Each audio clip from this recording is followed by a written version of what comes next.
Today we are doing something a little different, because what happens when you take the crazy, high-staking floor-climbing world of Tower of God and mix it with the insanity that is devil fruits from One Piece? Well, you get this video, where I will determine which Tower of God characters would be best suited to which devil fruit. I tried to pick devil fruits that best fit the characters' abilities and or personalities. Other than that, I didn't put too much thought into it. So do let me know in the comments which devil fruit you think would be the best fit for these characters. And I would also like to remind you to like and subscribe, as we are incredibly close to 1000 subscribers. But with that out of the way, let's dive right in. Starting off with our main protagonist, and while it might be a predictable choice, I think that Blackbeard's Yami Yami no Mi is the best option for Balm. Balm is a singularity in the tower, a being meant to disrupt everything. The Yami Yami no Mi fits him perfectly because it allows him to absorb and nullify attacks while growing stronger. Just like how Balm absorbs and integrates new powers into his own fighting style, it's also an ability meant for someone who will eventually reshape the entire world.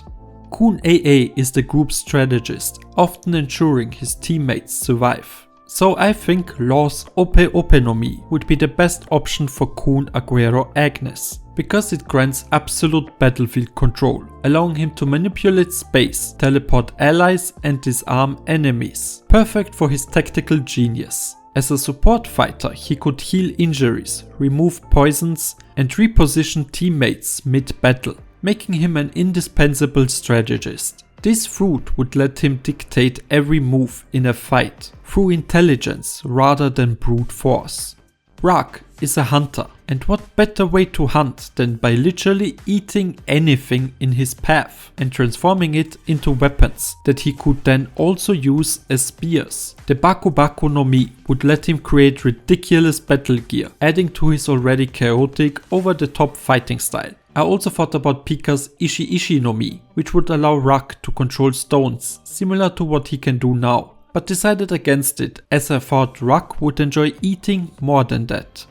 For Endorsi, I first thought about giving her the Wapu Wapu no Mi, as that would allow her to teleport freely, similar to how she uses her Bonbon now. However, that would be kinda boring, so on second thought, I think that Boa Hancock's Mero Mero no Mi would not only be a more fun choice, but also make a lot of sense, as she is a very popular princess, both within the fandom as well as in the Tower of God universe. Plus, all the heart-shaped attacks of the Mero Mero no Mi also fit with Endorsi's Shinsu quality. Yuri is already overwhelming in close combat, and the Hana Hana no Mi would make her even more ridiculous. With the ability to generate limbs anywhere, she could overwhelm enemies with sheer brute force. As a guide, Hwaryun already has the ability to perceive things others cannot. The Giro Giro no Mi enhances this by letting her see through walls, read minds and gain a strategic advantage in any situation. As for Jinsung Ha, dude smokes. He gets Smoker's Moku Moku no Mi. Okay, I don't know what else to tell you.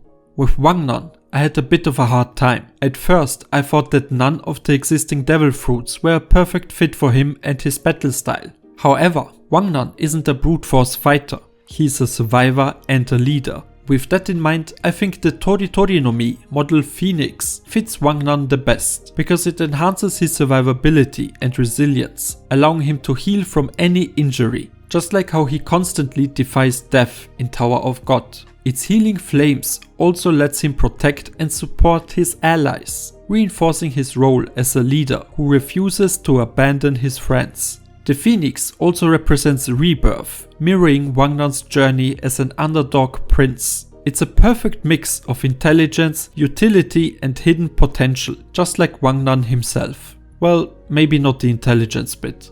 This one's too easy. Fiery personality? Check. Fire-based powers? Check. Is setting things ablaze? Check. If anyone was born to wield the Mera Mera no Mi, it's Iwa. Miseng may seem harmless, but she is a fighter and actually quite capable. In the early stages of season 2, we see her giving out snacks, so I think that the Pero Pero no Mi would make for a good choice and make her deceptively powerful. The ability to manipulate candy could allow her to trap enemies and defend herself and her friends. Horiyang's strength and tragic background align with the Nikyu no Mi, which would let him send devastating shockwaves while also protecting those he cares about. Also look at the man, he's a big teddy bear. Giving him the power of Bartholomew Kuma is a no-brainer.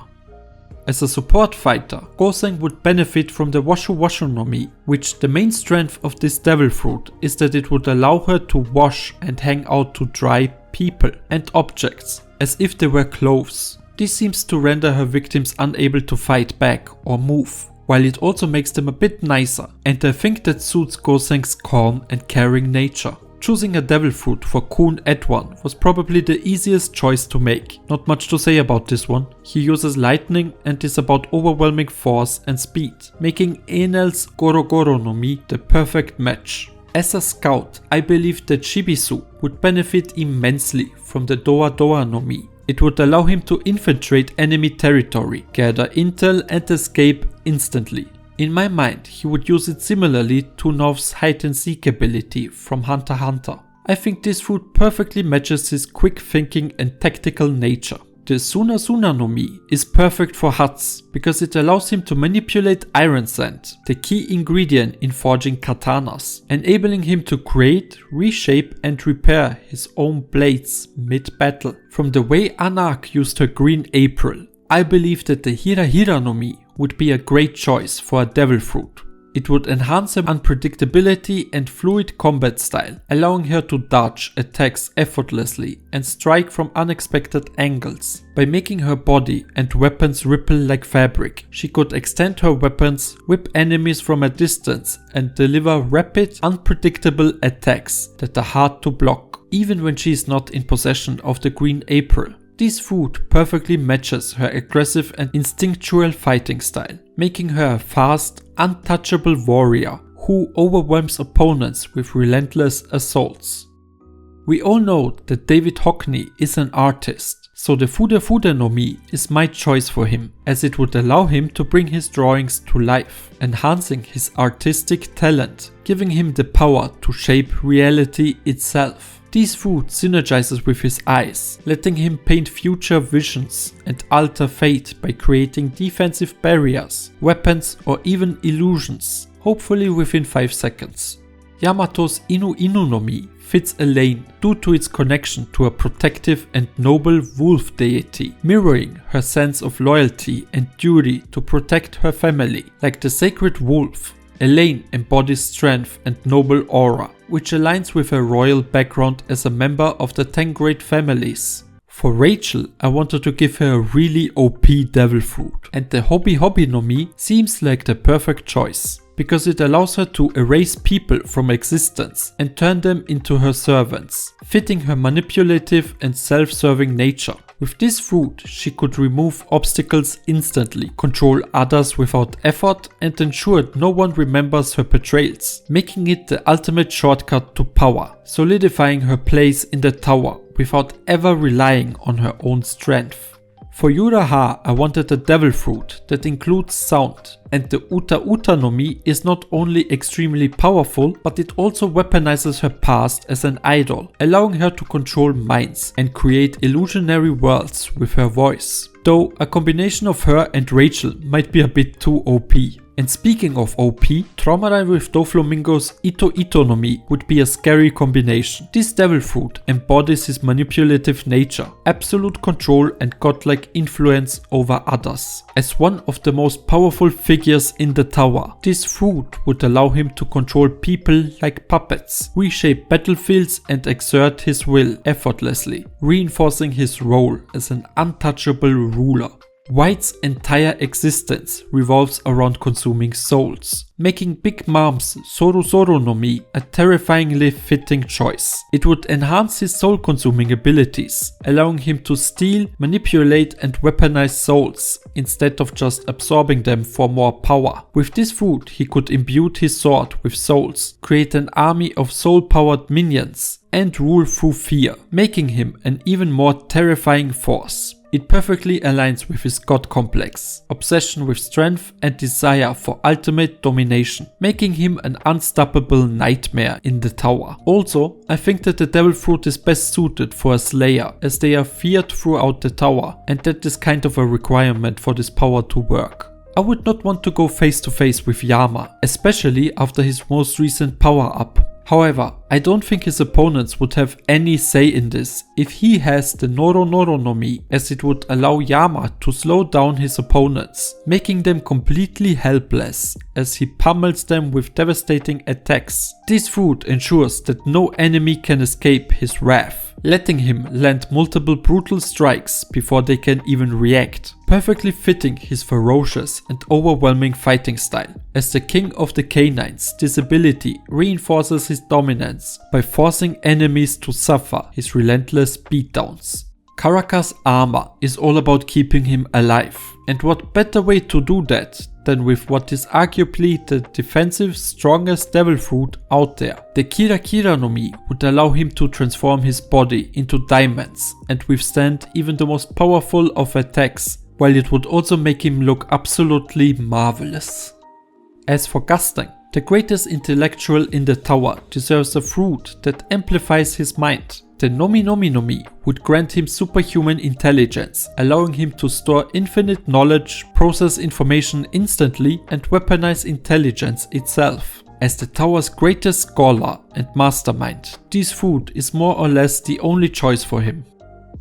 Urek is raw speed and overwhelming power incarnated, making the Gura Gura no Mi the best match. Gusting describes Urek's fists as the ultimate weapons of destruction and how his very existence defies the tower's laws. So giving him the devil fruit that is said to be able to destroy the world of One Piece seems like the most logical choice.